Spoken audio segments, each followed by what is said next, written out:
একটা সময় অভিনেতা মিঠুন চক্রবর্তী থ্যালাসেমিয়া অ্যাওয়ারনেস নিয়ে অনেক ক্যাম্পেইন করেছিলেন। তবুও আজকের দিনেও এই রোগটির সম্পর্কে অ্যাওয়ারনেস যথেষ্ট কম। আজকে আমি আমার বাড়ির কিছু কেস স্টাডি শেয়ার করব।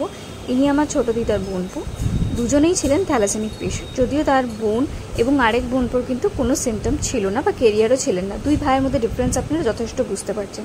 থ্যালাসেমিয়াতে যে রেড ব্লাড সেলটি সঠিকভাবে তৈরি হয় না এবং এটা সাধারণত হেরিডিটি ওয়াইজে কিন্তু এগোতে থাকে, মানে ক্যারিয়ার বা মেজর বা মাইনরের কেস। এই কারণে গভর্নমেন্ট থেকে বিয়ের আগে একবার ব্লাড টেস্ট করতে বলে দেওয়া হয়। থ্যালাসেমিয়া এবং অ্যানিমিয়ার এটাই মেজর ডিফারেন্স যে এটা কোনো নিউট্রিশিয়াস ডেফিসিয়েন্সি রোগ নয়, এটি বেসিক্যালি আমরা আমাদের প্যারেন্টস থেকে ইনহেরিট করি। তো যাই হোক, থ্যালাসেমিয়ার ডায়েট নিয়ে যদি বলি তাহলে এক্ষেত্রে এক্সেস আয়রন কিন্তু শরীরে স্টোর হতে থাকে, কারণ এখানে ব্লাড ট্রান্সফিউশন করা হয় এবং শরীরে যেহেতু প্রপারলি রেড ব্লাড সেল তৈরি হয় না, তাই সেটা লিভারে জমা হতে থাকে। সেই জন্য লো আয়রন ফুড খুব দরকার এবং ভিটামিন সি যেহেতু আয়রন অ্যাবজর্পশনকে ত্বরান্বিত করে বা হেল্প করে, তাই সেটাকেও কম করতে হবে এবং কোনো আয়রন পট ইউজ করাও ঠিক না। এখানে কারণগুলো আমি মেনশন করলাম, আপনারা ভিডিওটি পজ করে চেক করে নিতে পারেন। যেহেতু বারবার ব্লাড ট্রান্সফিউশন হয়, তাই এক্সেস আয়রন কিন্তু শরীরে জমা হতে থাকে।